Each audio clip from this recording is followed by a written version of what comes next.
You are Locked On Fantasy Basketball, your daily fantasy basketball podcast, part of the Locked On Podcast Network, your team every day.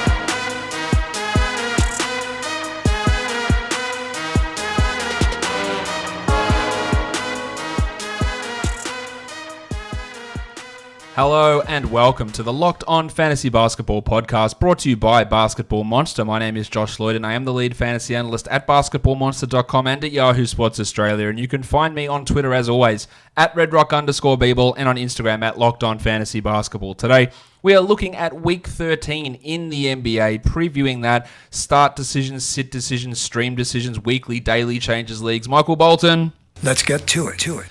Let's get to it indeed. Now, I am recording this one a little bit early, so if there is anything like in terms of an injury that I don't talk about that did happen, it's because I'm recording this early because I've got to travel outside of Melbourne into rural Victoria / New South Wales for a tennis tournament my son is competing in.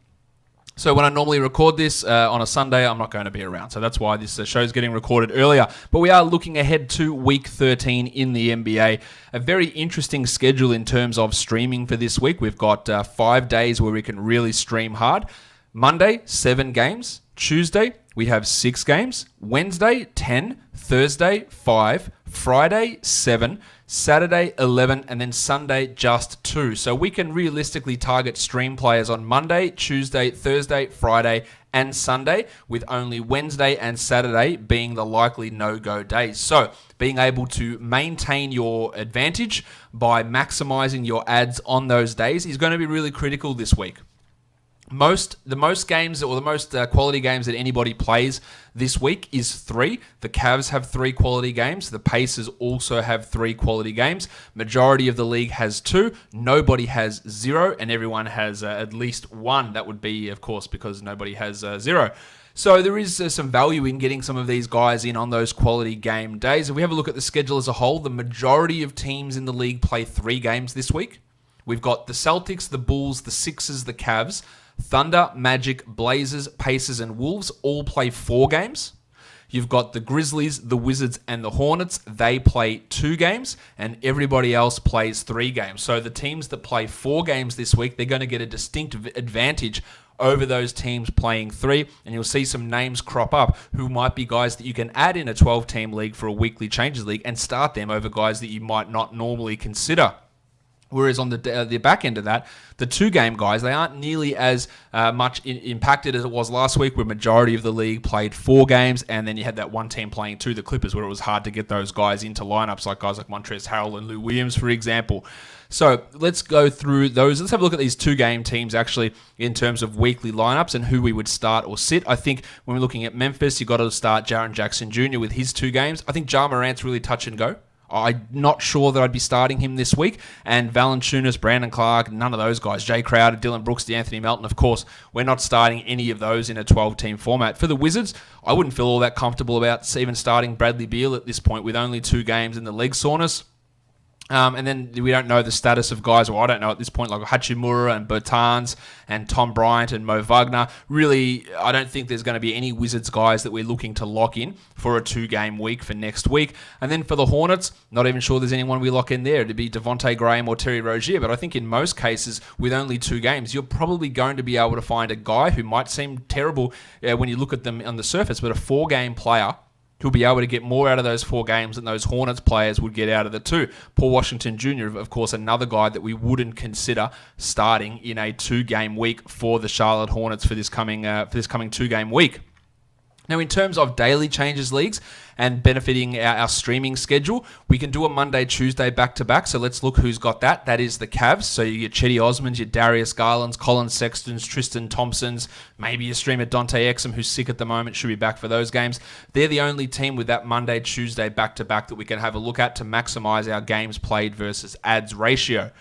Tuesday, Wednesday, not one we're looking at because there's 10 games on Wednesday. We look at the Tuesday-Thursday combination instead. The Phoenix Suns have that. McCall Bridges stands out to me as an option there. Maybe it's Aaron Baines. I'm not sure if this time next week he's going to be starting next to Ayton, so he might not have as much value as what it might appear at this point, but Bridges looks like a strong option there in that situation. The Clippers have the Tuesday-Thursday combination, as do the Bucks, so it is harder to find players on those teams. Maybe it's Paddy Beverly, who probably should be rostered anyway, Landry Shamet perhaps, but probably not. JaMychal Green maybe for the Bucks. It's Big Ragu, Dante DiVincenzo. Wes Matthews, George Hill, if he's ready to go.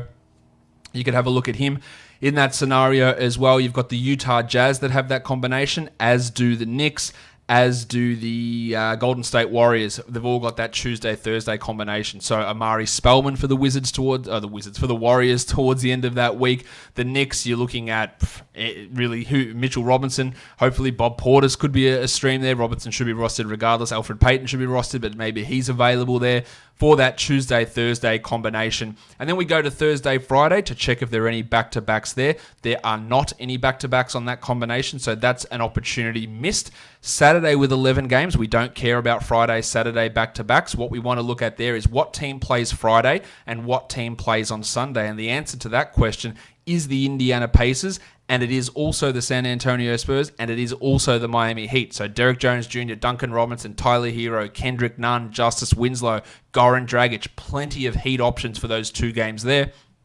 For the Spurs, Trey Lyles, Jakob Poeltl, Maximum, Derek White, Lonnie Walker, the Drip, Bryn Forbes has another option there to go with him. For the Pacers, Jeremy Lamb, Aaron Holiday in play as guys there. Doug McDirt, probably not. But there is 3 teams with that pseudo back-to-back to end the week, which is really, really important to be able to maximize those ads. And then add a guy on the Friday, get the Friday, Sunday out of them, and then you have another ad to stream in another player for Sunday, depending on what your category needs are at that time of the week. In terms of players that we can look at, guys that we can add, say, in a weekly changes league who could be options for us in terms of their value for the week, in terms of their total value. Could you add them off the wire and then start them in a lineup? That's what we're trying to have a look at here to see if there's anyone that fits that bill. I think in Cleveland, we look at Tristan Thompson and Darius Garland as options who, with the 4 games that they have on for this week, absolutely are players that I think we can have a look at and go, well, if we add them, we might actually be able to start them this week because of that 4-game combination. Of course, Love and Sexton are in the mix. Chetty Osman, maybe probably not quite in that weekly ad starter type scenario, but there is at least value in a 14-team league for sure. Chicago has the 4 games this week, so Chris Dunn, absolutely, and Thad Young as well. With Wendell, it's assuming Wendell Carter's out next week, so I think he'll miss some of that time. Young and Dunn especially, are guys that you want to add if he's not already added in your league for that week with the 4 games coming up, putting up some pretty decent numbers and most importantly, getting pretty consistent playing time. In Boston, we're looking at Marcus Smart and Enes Kanter. 4 games for those guys. Kanter, a bit disappointing in the last game, but I'm talking about this from Wednesday's game. That's when I'm recording this. So Kanter is a guy that you could look at, but Smart, more importantly, he's a player that we need to make sure he should be rostered regardless, but the 4 games this week, he can be rostered and started in most types of formats. In Orlando, we're looking at Terrence Ross and DJ Augustin. They've got the 4 games this week. Yes, all 4 of their games are on the road. They do finish the week with a Warriors game, a troubling California road trip. They have the Kings and they have the back-to-back Clippers-Lakers, which is pretty rough, but I still think that the 4 games of Ross and Augustin, and Fultz, of course, who I believe should be rostered regardless. There's value there. Deeper leagues, maybe it's Kem Birch, who's been playing pretty well in place of Jonathan Isaac. Maybe you want to go deeper into Weza Wundu. How those guys match up in terms of their starting role does vary and does depend, but there is something to see there with them. And then we go to someone like, out of the 3-game teams, Dwight Powell, I think should be rostered in most 12-team leagues. But I reckon if you added him this week, he'd have enough value to actually be a start option. The Mavericks have got a really strong schedule. They play strong in terms of good for fantasy. They play the Hornets and the Warriors and then end the week against the Pacers. So that's really strong for their value. I want to go back and just talk about a couple of other things, or one other thing here with the Hornets, who do play 2 games this week, but they play them at the start of the week, Monday and Wednesday, and then nothing for the rest of the week. So guys that you might look to add, like a Cody Zeller or a Bismack Biyombo or a Miles Bridges or even a deeper league Dwayne Bacon, You can add them and get those games at the start of the week. You might not even play them on the Wednesday, and then you got nothing. Like, they just don't play after that. So that's a really weird situation where Bridges, who's really starting to play well at the moment, you add him, but is he worth holding through 4 games of nothing to end that week? It's a tough question that does require a little bit of assessment of how your team looks, how the opponent looks, and where you currently sit in your standings. Of course, you can check out our weekly schedule analyzer over on basketballmonster.com, our weekly projections over there as well, head-to-head matchups, and see how you match up against your coming opponent, all over on the website. Don't forget to subscribe, Apple Podcasts, Google Podcasts, Stitcher, Spotify, and on YouTube. Leave a comment, leave a review. That would all be great, guys. We are done here. Thank you so much for listening, everyone. See ya.